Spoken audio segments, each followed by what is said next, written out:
જય જય ગરવી ગુજરાત દોસ્તો, આપણે ભણી રહ્યા છીએ ગુજરાતી શબ્દ ભંડોળ.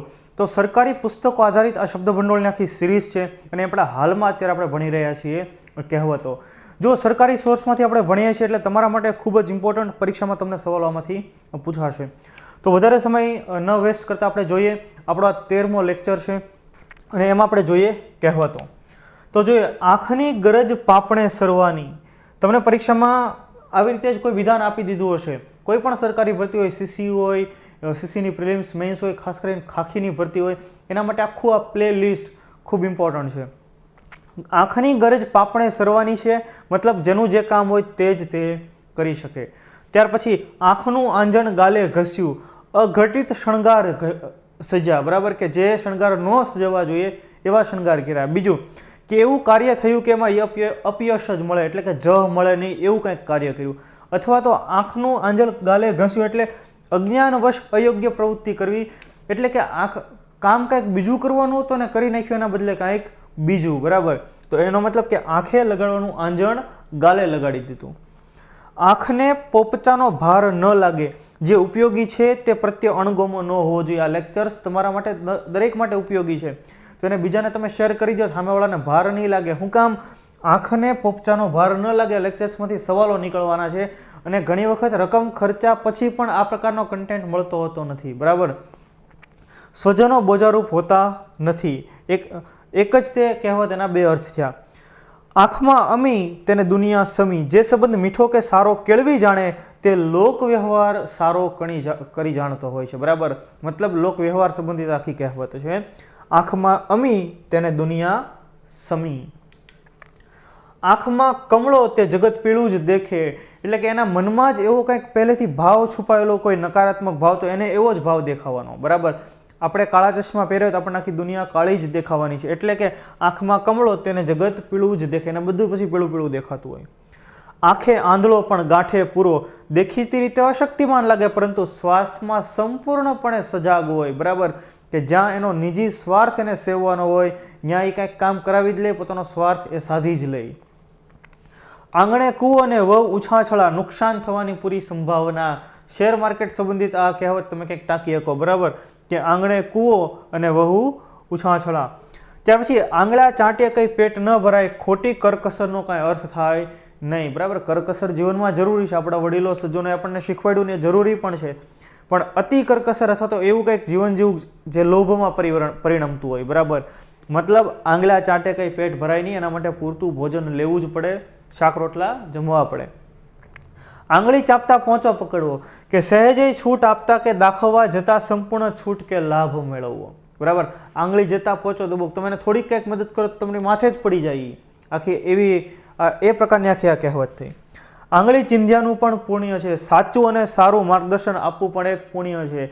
હવે સરકારી ભરતીની તૈયારી કેમ કરવી, તો કે 3 જ સ્ટેપ એના ટૂંકમાં હું તમને કહી દઉં.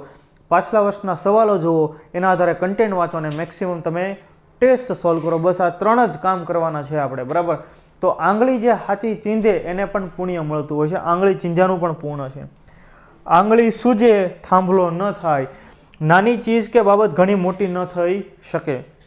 ત્યાર પછી આંગળીથી નખ વેગળા એટલા વેગળા, એટલે કે પારકા પોતાના ન બને એટલે ન જ બને. ત્યારબાદ જોઈએ આંધળે બહેરું કૂટાવવું, એટલે કે એકના બદલે બીજું સમજવું. તમે એને કંઈક કહેવા કંઈક માગતા હોય ને સમજી કંઈક લે તો એકના બદલે બીજું સમજવું. આંધળાનો ગોળીબાર, આડેધડ થયેલું વર્તન, આંધળાનો ગોળીબાર, કે કેવું આડેધડ કંઈક વર્તન કર્યું હોય તો એ સંદર્ભમાં આપણે આ કહેવતનો ઉપયોગ કરી શકીએ. ત્યાર પછી આપણે જોઈએ આંધળા આગળ આરસી ને બહેરા આગળ શંખ, બરાબર.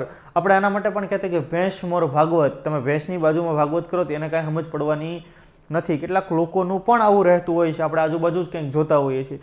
જેવી જેની ક્ષમતા હોય એવો વ્યવહાર તેની સાથે કરવો જોઈએ, મિથ્યા પ્રયત્ન કરવા જોઈએ નહીં, જે હાવ ફોગટમાં જાય એ પ્રયત્ન કરવા જોઈએ નહીં. આંધળા આગળ રોઈએ એટલે પોતાની જ આંખો ખોઈએ, આંધળા આગળ રોઈએ એટલે પોતાની જ આંખો ખોઈએ. કદર ન કરી શકનાર માણસ આગળ પોતાની હકીકત જણાવવાથી લાભને બદલે ઉલટું નુકસાન જ થાય, બરાબર. એટલે કદર કરી શકનારા માણસો આગળ આપણે જે કદર કરે એના જ કંઈક કાર્યો કરવા જોઈએ, એની જ કંઈક મદદે જવું જોઈએ. જેને ખબર જ છે કે આની ક્યારેય કદર નથી, આ ક્યારેય કદર નહીં કરે, તો એનું કામ કરવું જોઈએ પણ નહીં, એવું કહેવા માગે છે આ કહેવત.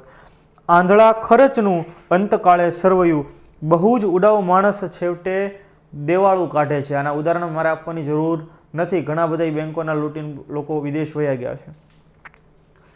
આંધળાની ગત આંધળા જાણે, એટલે કે જાત અનુભવ અનુસાર જ જ્ઞાન હોય છે. જેવું જે જાત અનુભવ પોતાની રીતે જેણે અનુભવ્યું એવું એને જ્ઞાન મળતું હોય.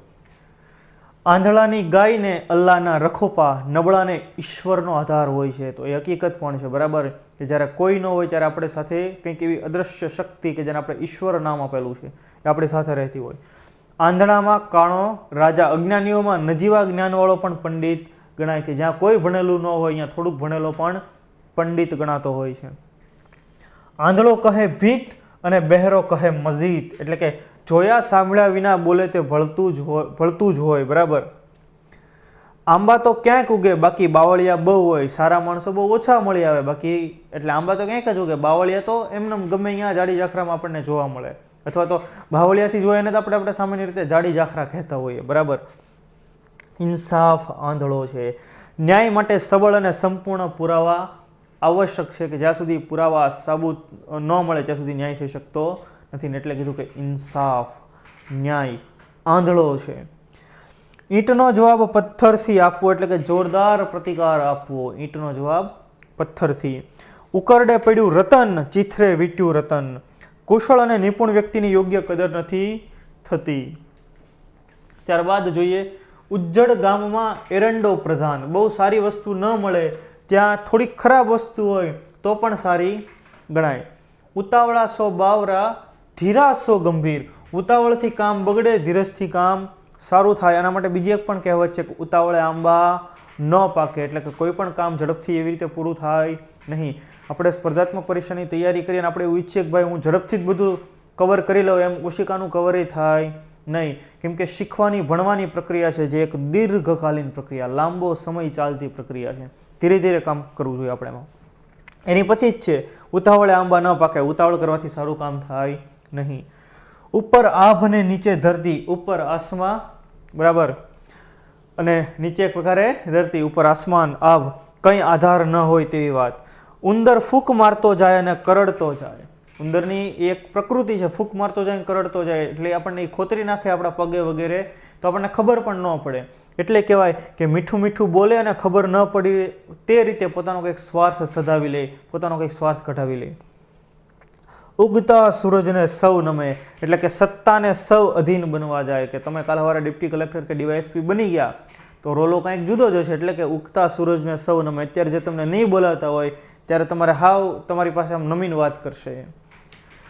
ઉજળું એટલું દૂધ નહીં, બાહ્ય દેખાવ પરથી ખરી કિંમત કરાય નહીં અને કરી શકાય પણ નહીં. ઉજળું એટલું દૂધ નહીં અને દૂરથી ડુંગર રળિયામણા જ લાગે. અહીંયા જાય ત્યારે ખબર પડે ત્યાં કેટલા ખાડા ઢોરા અને કાંટા છે.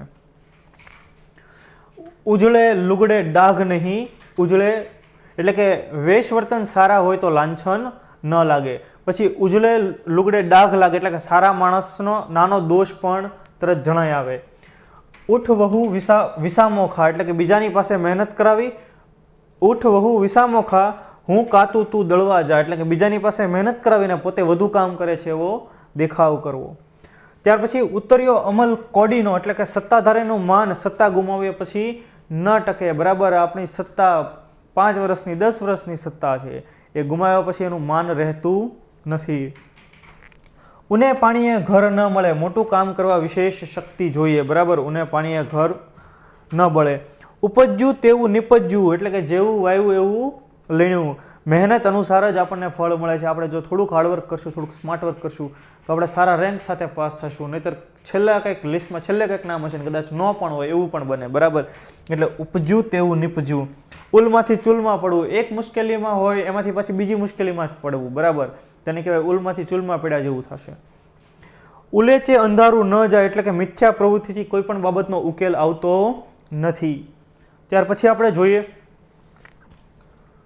ઊંઘ ન જુએ સાથરો અને ભૂખ ન જુએ ભાખરો, એટલે કે જરૂર પડે બધી પરિસ્થિતિ અનુકૂળ થઈ જતી હોય છે. જરૂર પડે બધી જ પરિસ્થિતિ અનુકૂળ થઈ જતી હોય છે સામાન્ય રીતે. ઊંઘ ન જુએ સાથરો અને ભૂખ ન જુએ ભાખરો. ઊંઘને આહાર વધાર્યા વધે અને ઘટાડ્યા ઘટે. આળસ અને મોજ મજામાં વિવેક તથા સંયમ રાખવો જરૂરી છે. ઊંઘ વેચીને ઉજાગરો લીધો એટલે હાથે કરીને પારકી પંચાયતમાં પડવું અને વગર કારણે દુઃખ વોરી લેવું. એટલે કે ઊંઘ વેચીને ઉજાગરો લીધો. ઊંઘ તો બોલે પણ જાગતો ન બોલે. એટલે કે જાણી જોઈને સાંભળે નહીં, એક એવો પણ અર્થ થાય. બીજો, અત્યંત સભાન હોવું એવો પણ અર્થ થાય. આ બધાય સવાલો તમને પૂછાય કેવો ભાઈ, આ બધા ઇમ્પોર્ટન્ટ છે. ત્યાર પછી ઊંટને વળી ઉકરે ચડ્યું. એટલે કે ઊંટ પોતે ઘણું ઊંચું છે એટલે જોનારને તે જલ્દી દેખાય છે. હવે જો તે ચડે તો ઘણી સારી રીતે જોઈ શકાય, અર્થાત છૂપું ન રહે. એટલે ઊંટ ને વળી ઉકરડે ચડ્યું. ઉકરડો એક પ્રકારે ઢોરો હોય, ઊંચાણવાળો વિસ્તાર હોય. એક તો ઊંટની હાઈટ જ એટલે કે આગીથી દેખાય આવતી, એમાં ઉકરડે ચડે તેની હાઈટ વધી જાય એમ. એટલે એક તો ઊંટને વળી બીજું ઉકરડે ચડ્યું. ઊંટ મરે ત્યારે મારવાડ સામું જુએ. ઊંટ મરે ત્યારે મારવાડ સામું જુએ. જેનું દિલ જ્યાં લાગેલું હોય તેનું જ સ્મરણ થાય. ત્યારબાદ ઊંટ મેલે આંકડો અને બકરી મેલે કાંકરો. બધા બધી વસ્તુ ન ખાય, એકાદ તો છોડે જ. ઊંટના 18 વાંકા. બરાબર, એટલે કે સ્વભાવમાં જ તે એ વાંકાપણું, સ્વભાવમાં જ ઘણા બધા ગુણ દોષ હોવા. બરાબર, ઊંટના તો 18 અંગ વાંકા, આપના 18 છે. ઊંટના ઊંટ જતા રહે ને કીડી અટકી રહે. એટલે મોટી ભૂલો ધ્યાન બહાર રહે ને નાની નાની ભૂલો નજરે ચડે. ઊંટના ઊંટ જતા રહ્યા. બરાબર, અને કીડી અટકી રહે. મોટી મોટી ભૂલો ધ્યાન ન આવે પણ નાની નાની ભૂલો ધ્યાનમાં આવે. ઊંટે કર્યા ઢેંકા તો માણસે કર્યા કાઠડા. પ્રતિકૂળતાને નિવારવા અનુરૂપ કોઈ યુક્તિ કરવી પડે. બીજો અર્થ થાય અગવડને સગવડ રૂપ બનાવી. કે ભાઈ તમે લોકો ઓફલાઈન ક્લાસમાં નથી ભણી શકતા, એક અગવડ છે, તો એને કેમ સગવડ રૂપે બનાવી? તો કે ભાઈ એના માટે આપણી world in box my class application છે, જેમાં તમે ઘરે બેઠા કોઈ પણ સમય, ખાસ જે ગૃહિણીઓ હોય છે, બરાબર, એ કોઈ પણ સમયે ભણી શકે. તો ક્લાસે ન જવું અથવા ન પહોંચી શકવું એક અગવડ છે, પણ એની અમે સગવડ તો કે અત્યારે ડિજિટલ એરા છે, ડિજિટલ ઇન્ડિયા મોદી સાહેબ પણ કહેતા હોય છે. બરાબર, ઊંડા પાણીમાં ઉતરવું નહીં. એટલે કે અનુચિત, યોગ્ય ન હોય તેવું સાહસ કરવું જોઈએ નહીં. એ તો ઉડતા પંખી પાડે છે. એટલે કે અતિશય પાવરધો વ્યક્તિ છે, અતિશય કુશળ વ્યક્તિ છે, એટલે કે ઉડતા પંખી પાડે છે. એ પાણીએ મગ ચડે નહીં, એવા પ્રયત્નથી કામયાબી મળશે નહીં. આપણે ગમે ત્યારે ગમે એમ કાંઈક ને કાંઈક સવાર જાગીને જે બુક હાથમાં મળીને વાંચવા મળીએ તો એમ પાણીએ એ કાંઈ મગ ચડશે નહીં. આપણે પ્રોપર પ્લાનિંગ કરવું પડશે, આયોજન કરવું પડશે, તો જ મેળ પડશે. એક કોદરે કાળ જાય. એટલે કે ધીરજ રાખવાથી કપરો કાળ પણ વીતી જાય છે. એક કપૂત કુળ બોળે. એટલે કે દુર્ગણી પુત્ર કુળનું નામ બગાડે છે, કુળના નામને મોભાને મિટ્ટીમાં મિલાવી દે છે. એક કરતાં બે ભલા. એટલે કે બીજો સાથે હોય તો અનુકૂળતા વધુ પડે આપણને, કોઈ આપણને સાથ સહકાર આપે આપણા કોઈ કાર્યની અંદર, તો વધુ સરળતાથી કામ થઈ જતું હોય. ત્યારબાદ એક કસર ને 100 સફર. અલ્પ નુકસાની કે ખોટ પૂરવા ઘણા પ્રયત્ન કરવા, મોટો પુરુષાર્થ કરવો. એક કામના 4 કામ. એક જ ફેરામાં ઘણા કામ કરવા, એક સાથે ઘણા કામ પૂર્ણ કરવા. એક કાંકરે 2 પક્ષી મારવા, એમ પણ તમે કહી શકો. એની પછીનું જ આવ્યું જો, એક કાંકરે 2 પક્ષી મારવા, એટલે કે એક પ્રયત્નથી 2 કામ પાર પાડવા. એક કોહેલું પાન 100 પાન કોહરાવે. એટલે કે એક ખરાબ વસ્તુ જાજાને બગાડે. એક ખરાબ કેરી હોય તો બીજી બધી કેરીને બગાડે. એક ગ્રુપમાં કોઈ એક વ્યક્તિ આળસુ હોય, નકામો હોય, નેગેટિવ વિચાર હોય, બાકીના બધાની રવાડે ચડાવે. બરાબર, કોઈ પણ પ્રકારના એની અંદર દોષો રહેલા હોય, કોઈ કુટેવો રહેલી હતી, બાકી બધામાં એ પ્રસરાવે. એટલા માટે કીધું કે એક કોહેલું પાન, બીજા 100 પાન, 100 પાનને કોહરાવે. એક ચિંગારી વન બાળે. એક હાનિકારી બાબત આખી સર્વનાશ ન થાય. એક નાનું એવું તણખલું, એક ચિંગારી વન બાળે. ખૂબ સરસ મજાની આ બધી કહેવતો છે. એક જ લાકડીએ સૌને હાંકવા, કશા જ વિવેક વિના બધા સાથે એક જ સરખું વર્તન કરવું. ઘણીવાર આપણે પારિવારિક બાબતો જોતા હોય, તેમાં કોઈ વડીલ હોય, એક હારો બધાનો વારો પાડી દે, હાગમટે વારો પાડી દે. ક્લાસમાં એવું થાય ઘણીવાર કે કોઈ એકનો વાંક હોય તો આખા ક્લાસનો હબમમાં વારો પાડે. એટલે આને કીધું આ હબમમાં છે. એક જ લાકડીએ બધાને હાંકવા એટલે હું હબમમાં વારો પાડવો. એક ઝાડામાં 100 સાપ. બડાઈ હાંકતી મોટી ગપ જેવી વાત કરવી. એક દહાડાની શોભા ને જન્મારાની આભા. કે જીવનભરની કમાણી એક જ પ્રસંગની વાહવા બોલાવવામાં ખર્ચી નાખવી, એ સંદર્ભમાં છે. એક દીવે દીવો અને ઘણા દીવે દિવાળી. કે સંઘબળ ઉત્સવ જેવો આનંદ અર્પે છે. એક નન્નો 100 દુઃખ હણે, એકવાર ના પાડવાથી અનેક દુઃખ ટળે છે. ના પાડવાની કળા, બરાબર. એક નૂર આદમી 1000 નૂર કપડા, યોગ્ય કપડાથી વ્યક્તિત્વ વિકસે છે. એક પગ દૂધમાં, એક પગ દહીંમાં, એટલે કે બંને પક્ષ સાથે સંબંધો રાખવા અથવા બંને પક્ષોથી લાભ લેવો. એક પગ દહીંમાં ને એક પગ દૂધમાં. જેમ કે કોઈ સંબંધ કરાવડાવે તો એ કન્યા પક્ષ તરફ પણ હોય ને વર પક્ષ તરફ પણ હોય, છોકરા તરફ પણ હોય, છોકરી તરફ હોય, બંને તરફથી મધ્યસ્થીકાર હોય. તો દોસ્તો, આ કહેવતોનો આપણો મહત્વનો lecture. I wish and I hope કે તમે સારી રીતે ભણી રહ્યા છો, તો અન્ય લોકો સુધી પણ પહોંચાડો. સીસીની પ્રિલિમ, મેઇન્સ ઘણી બધી પરીક્ષામાં કામ લાગશે. આ સિવાય તમારે જો આખો સીસીનો કોર્સ ભણવો છે, કોઈ જનરલ કોર્સ ભણવો છે, તો એના માટે આપણી એપ્લિકેશન પણ છે, world in box my class. વધુ માહિતી માટે તમે આ નંબર ઉપર કોલ પણ કરી શકો છો. અને અહીંયા તમને ઘણા બધા સિંગલ કોર્સિસ પણ મળી રહેશે. તો ફરી પાછા આપણે નેક્સ્ટ લેક્ચરમાં મળીએ. ત્યાં સુધી જય જય ગરવી ગુજરાત.